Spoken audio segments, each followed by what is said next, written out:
honte de dire. Nanzimela nzambe pona bonga na vie. Je n'ai jamais eu honte de le dire.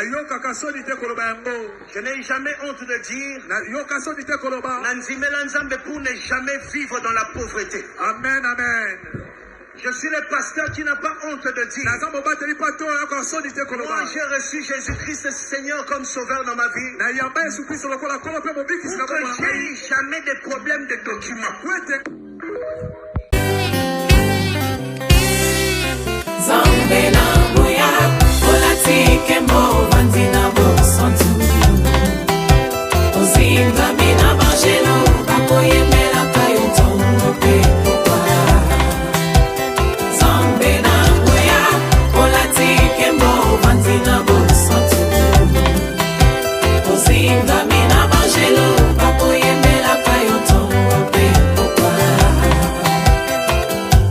MDG TV, une chaîne Went pour la cause de Christ. Mafuta Yasika, Mafuta Yasika, Mafuta Yasika.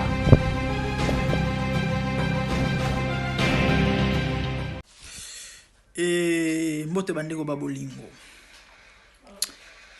Lelo mokolo na yenga, otobeta masolo ya basantu. Ndeko mo ebisinga na pesa date ya yenga. Lelo tozali yenga. Le 19 avril 2026. La famille Baklistou baza choqué. Basantu baza choqué koyoka ba propos ya pasteur 4x4 kit complète. L'homme de Moïse Mbie ya momo koloba ete toyoka biso mona matoyi na biso alobi azana sonité. Moi je suis le pasteur qui n'a pas honte de dire.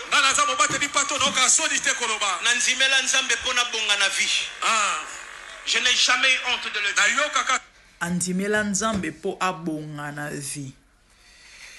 Bon, j'aime son courage et puis sa sincérité. Sauf que c'est pas biblique. Et to ndimela nzambe te poto bonga na vie. Et abakisi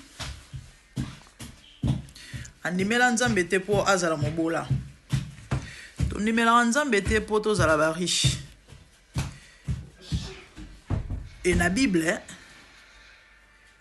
parmi ba chrétiens ba riche bazala bango ebele te. Ya Luka. Il y a un moment dans 1 Corinthiens quelque part, je crois dans chapitre 1 ou 2, apôtre Paul a dit parmi bino ba noble basé belete. Effectivement, eza évangile oyo était amaka. Et bungi si bana nzambe belé. Il y a un courage. Il y a ko défendre doctrine. Pona yebisa ba Kristo o ba yebite. Pena rappeler ba o ba yebi. Pena yebisa ba o ba teyama mabe ke eza biblique te. O nga contredire ngai apesa nga passage o ezoloba ke no soki ton nimeli Yesu to koma ba riche. To pe to robonga. Il y en a pas. Ce que moi je sais eza ke Bible ezoloba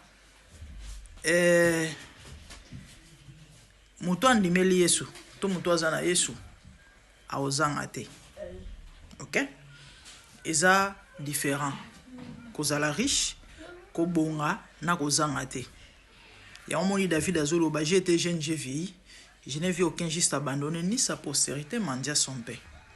L'apôtre Paul dit dans le livre de 1 Timothée chapitre 6 verset 8.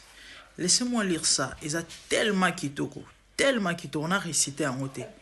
Si donc nous avons la nourriture et les vêtements, cela nous suffira.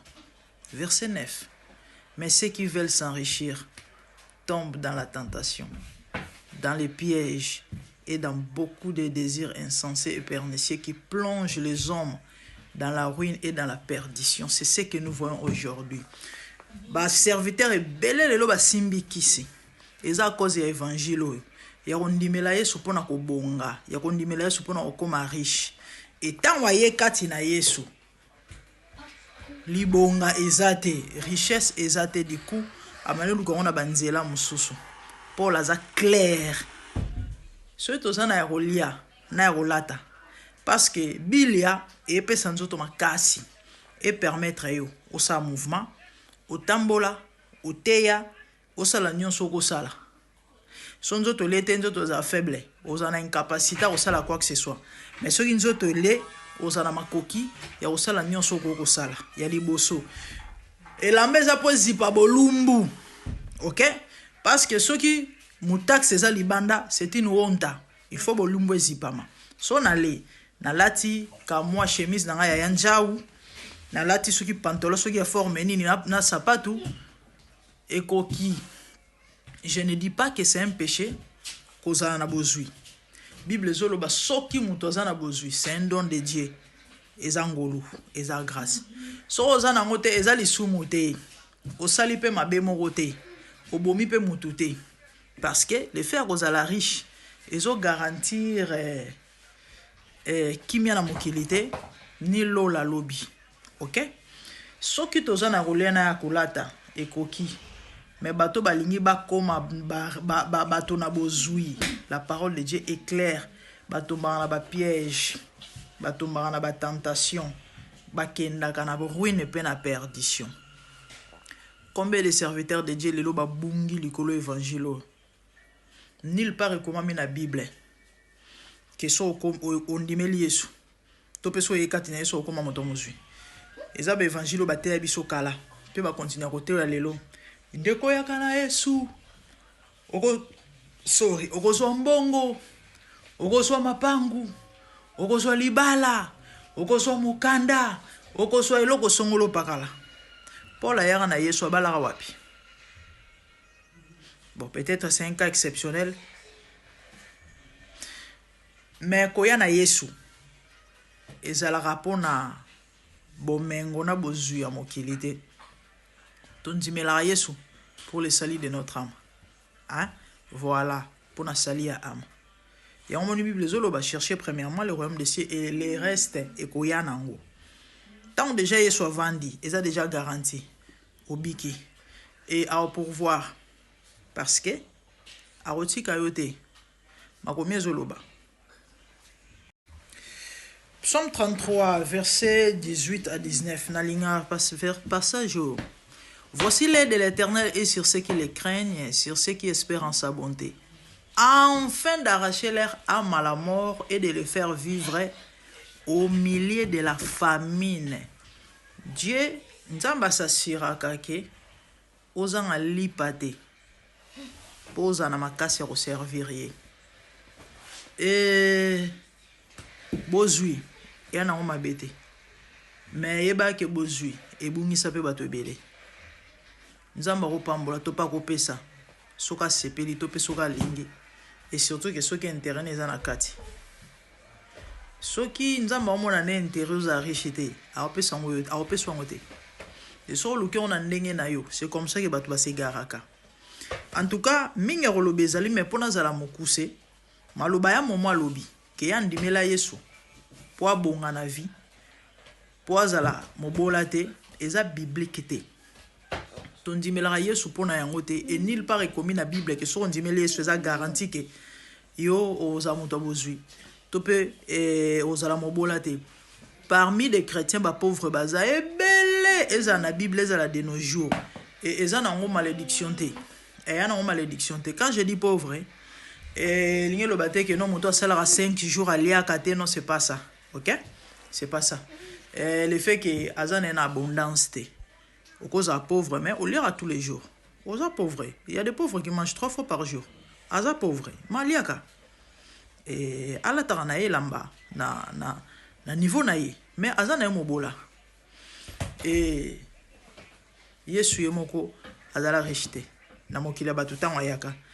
Ba disciple ne bazala ba richité. So otangi Bible. Ba prophète, ba nani, ba nini, ba riche bazala te. Pourquoi? Parce que pour l'ensemble des années important. Mais soit c'est la pambolo to pesa yo azupeka lokumu. Et lorsque Dieu donne, to peso nzamba tondisio na bozui, eza pona yo mokote. C'est ça. so nzambe apesi yo bozwi ebele ya mpona yo moko te eza mpo kabula ngo na bato mais sikoyo ya bino richesse boza nango ebele mais bato baza zingazinga na bino bakonyokwama bakozanga. Là il y a un souci, là il y a un problème, mais sinon c'est ça la bonne nouvelle. Ton numéro Yesu pour na salia ba am na biso et le reste ça aux soins na biso et non pour tous à la base bato bozui et topé tous à la bas riche, c'est pas biblique. Évangile wana so côté en souté parce que na Bible ezate prodige stop. Que yara na Yesu ozwa bato bele ba pengwa ba bunga pona maloba wana aye azuite apengwi ce que bino bo bato lokuta aye azuite ake simba kisi yambo moni ba serviteur ebele lelo malheureusement les contentements yaya nzima ozana ngo sepela na ozana ngo et lobi ezala ya nzambe hein Paul aloba je sais vivre dans la disette même dans l'abondance. Cela veut dire qu'un serviteur de Dieu, il faut être capable de faire face à la réalité de la vie. On n'a pas honte de dire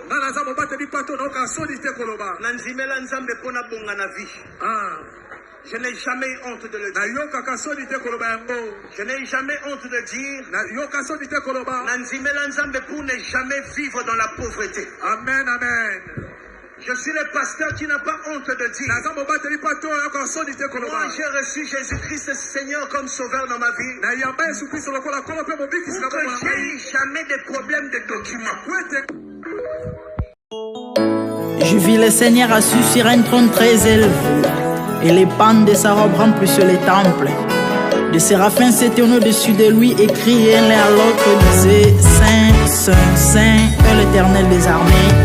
Toute la terre est pleine de sa gloire. Dans les cieux des cieux, là où vivent les rois, il y a des créatures qui l'adorent et les louent. Dans les lieux célestes, là où règne mon roi, il y a des anges qui chantent jour et nuit en sa gloire. Les 24 vieillards et les 4 êtres vivants, ensemble avec les anges, chantent ensemble en air.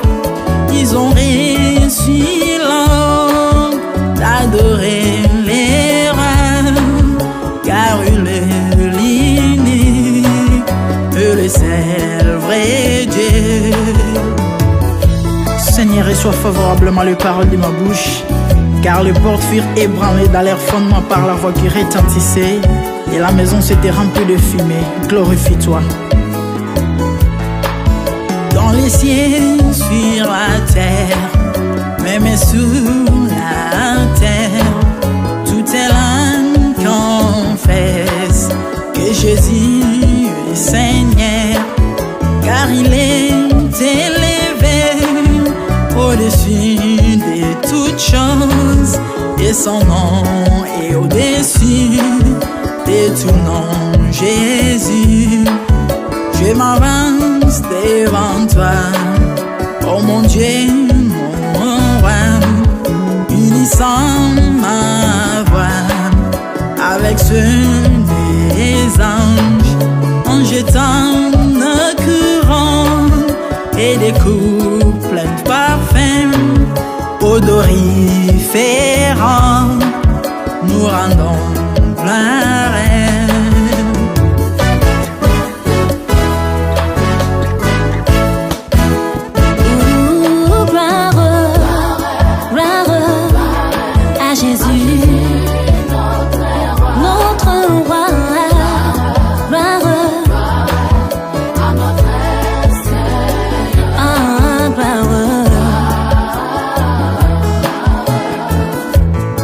Chantons gloire à Jésus.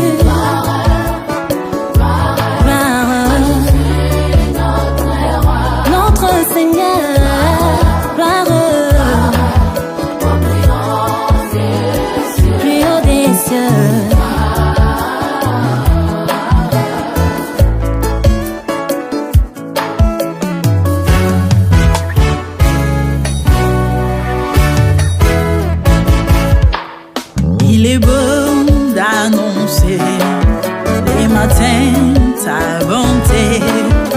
Voici mon sacrifice, la louange de ma bouche, les fruits de mes lèvres qui confessent ton nom en poussant des cris, car tes œuvres sont grandes. Bienvenue jour dans ta face que 1000 ailleurs, car tu es mon soleil, mon bouclier, ma tour forte. Tu me donnes la force du bif, tu m'arroses d'une huile fraîche. On ne se plaît à contempler mes ennemis grâce à toi.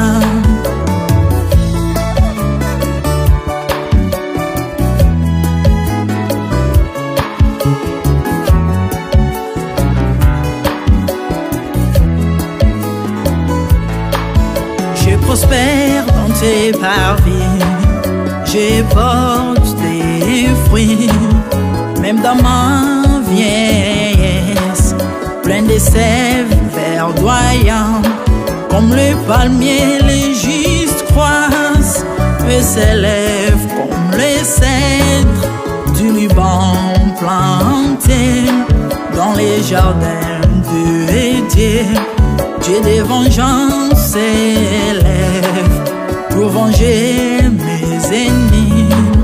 Il mettra la fin à la malice de leurs œuvres, car il est le Tout-Puissant, l'Éternel des armées, El Shaddai Adonai, El Elyon Sabaoth.